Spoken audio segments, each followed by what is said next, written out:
আসসালামু আলাইকুম। খেলায় জয়-পরাজয় থাকবেই। তারপরেও উভয় দলের জন্য আমার আজকের এই আয়োজন। উভয় দলকে মিষ্টিমুখ করানোর জন্য আমি এই মালাই চপ মিষ্টিটি তৈরি করেছি খুব অল্প উপকরণে। দেখুন খুব সুন্দর হয়েছে এবং খুবই তুলতুলে হয়েছে। মিষ্টিটি তৈরি করার জন্য ১ম এ আমি যেগুলো নিয়েছি ১ কাপ গুঁড়ো দুধ, নিয়েছি ঘি ১ চামচের মতো, সামান্য বেকিং পাউডার, খুবই সামান্য। এগুলো মেখে নিচ্ছি সুন্দর করে।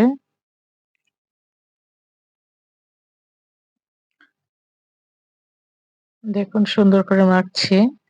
এগুলো মাখা এক পর্যায়ে ডিম একটা দিয়ে দিচ্ছি এর মধ্যে। একটা ডিম দিয়ে এগুলো সুন্দর করে ব্যাটার তৈরি করে নিচ্ছি। ব্যাটার ঠিক না, খামির তৈরি হচ্ছে দেখুন। এরকম নরম হবে। যদি এখানে একটু কর্নফ্লাওয়ার যুক্ত করা হয় তাহলে এটা একটু ঘন হয়ে আসে। আমি কর্নফ্লাওয়ার দিচ্ছি না। আজকে শুধুমাত্র গুঁড়ো দুধ, ডিম আর একটু ঘি দিয়ে এটা তৈরি করছি। এগুলো মেখে নিয়ে এই যে এই অবস্থায় ০.৫ ঘন্টার মতো রেস্টে রেখে দেব। রেস্ট থেকে ফিরে এসে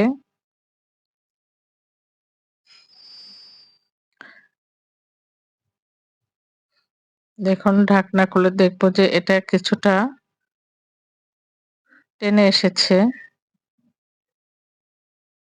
এখন হাতে একটু ঘি মেখে নিয়ে হাতে একটু ঘি মেখে নিচ্ছি। নিয়ে দেখুন এভাবে গোল, গোল বলের আকারে তৈরি করে নিয়ে চ্যাপ্টা করে নিচ্ছি।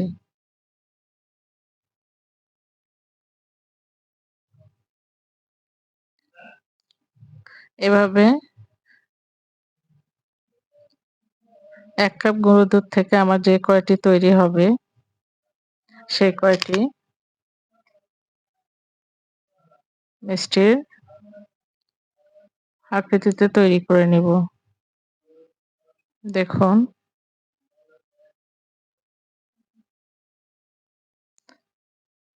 একবারে বানিয়ে নিচ্ছি। আবার একটা করে বানিয়ে নিয়ে অন্যদিকে কড়াইয়ে আমি ১ লিটারের মতো দুধ দিয়ে ঘন করে নিয়েছি। এর মধ্যে এই মিষ্টির ডোগুলো ছেড়ে দিচ্ছি। এখন ফুটতে দেব। মাঝারি তাপে ফুটবে। ঢেকে দিয়েছি। মাঝে, মাঝে ঢাকনা তুলে এর ভাপটা বের করে দেব। যাতে দুধ বাইরে বের হয়ে না আসে। প্রায় ৫-৬ মিনিট এগুলো ফুটানোর পরে দেখা যাবে যে মিষ্টিগুলো ফুলে ঢোল হয়ে যাবে। এর মধ্যে দুধগুলো ঢুকে যাবে। দিয়ে দিব ২ টি এলাচ যাতে এটার মধ্যে ডিমের গন্ধটা না থাকে। আমার মিষ্টিটি প্রায় হয়ে এসেছে।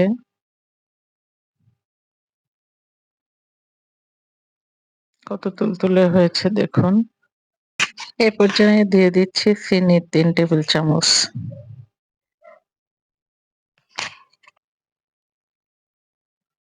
যে যেমন মিষ্টি খান, সাধারণত মালাই চপের মিষ্টিটা কমই হয়।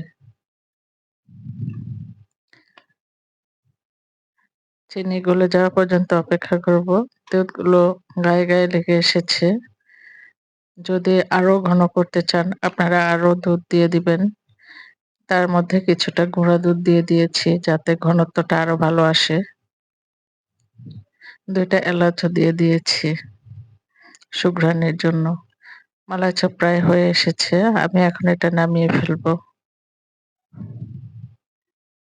দেখুন কেমন তুলতুলে হয়েছে। এ পর্যায়ে আপনাদের কাছে অনুরোধ, ভিডিওটি পছন্দ হলে একটি লাইক দিবেন আর শেয়ার করবেন।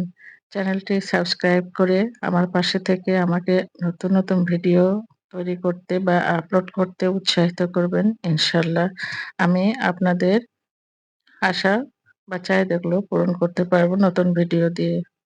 এ থেকে আপনারা কিছু শিখতেও পারবেন। দেখুন কত সুন্দর হয়েছে আমার মালাই চপগুলো। এখন আমি এটা নামিয়ে ফেলবো এবং সারারাত এভাবেই রেখে দিব যাতে এটা আরো রসে টইটুম্বুর হয়ে যায়। দেখুন এখন এর উপরে কিছুটা কেশর দানা ছড়িয়ে দিচ্ছি সুন্দর করে। আর ধরুন এই রেসিপিটি ফলো করে আপনারা আজকেই বানিয়ে ফেলুন এবং বিশ্বকাপ ফুটবলকে উপভোগ করুন।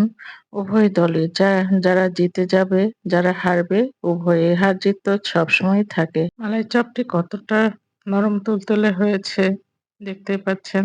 আমি একটু কেটে দেখাচ্ছি। দেখুন কত সুন্দর, কত নরম তুলতুলে। খেতেও চমৎকার হয়েছে। একবার ট্রাই করে দেখুন বাসায়। ধন্যবাদ সকলকে। আল্লাহ হাফেজ।